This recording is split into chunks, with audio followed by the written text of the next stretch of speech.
en matière budgétaire, car chaque année, nous avons appris à repérer et à déjouer les tours de passe-passe et les astuces budgétaires qui sont foison, et pas simplement dans votre mission budgétaire, monsieur le ministre. Alors simplement, ce que je voulais indiquer, c'est que le budget est en affichage de progression de 10%. L'an dernier, c'était 62% de progression. Et que si, monsieur le ministre, effectivement, on isole, et vous avez eu raison sur ce point-là, le fonds d'expérimentation à la jeunesse, vous dites que c'est un fonds dédié, donc ça veut dire avec des participations variables d'année en année du budget de l'État. Si on isole le service civique, qui est un dispositif exceptionnel, et lui qui a vocation à monter en puissance, nous sommes sur une pente, mais qui vous précède de longtemps, hein, puisque c'est les 2 programmes pluriannuels de finances publiques, depuis maintenant 2 fois 3 ans, qui fait qu'on est sur des crédits de l'État qui sont en réduction de 5 à 10% chaque année. C'est ce qu'on vous demande politiquement, avec les RGPP, avec le non-remplacement d'un fonctionnaire sur 2. Et donc, je comprends à un moment donné que vous deviez, vous y conformer.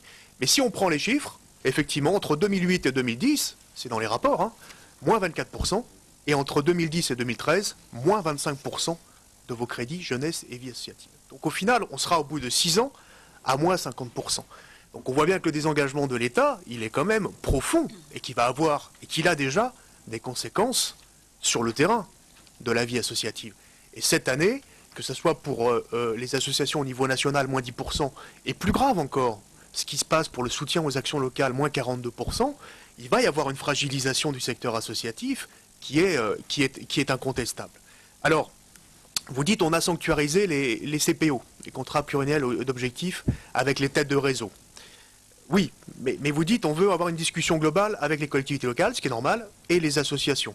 Il ne faudrait pas que l'État soit simplement en financement résiduel. Donc il faut vraiment que vous vous engagiez financièrement dans ces CPO pour effectivement bien consolider leurs moyens. Et je termine d'un mot, Madame la Présidente.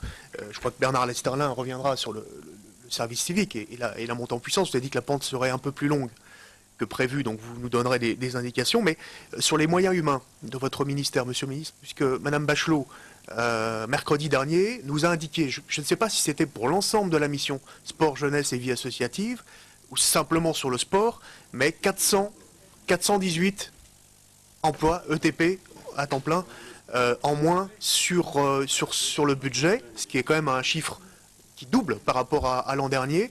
Est-ce que vous pourriez nous donner des indications sur les emplois de votre ministère et quelle est la pente de suppression? Merci Monsieur Juanico. Michel Herbillon. Oui, merci Madame la Présidente. Deux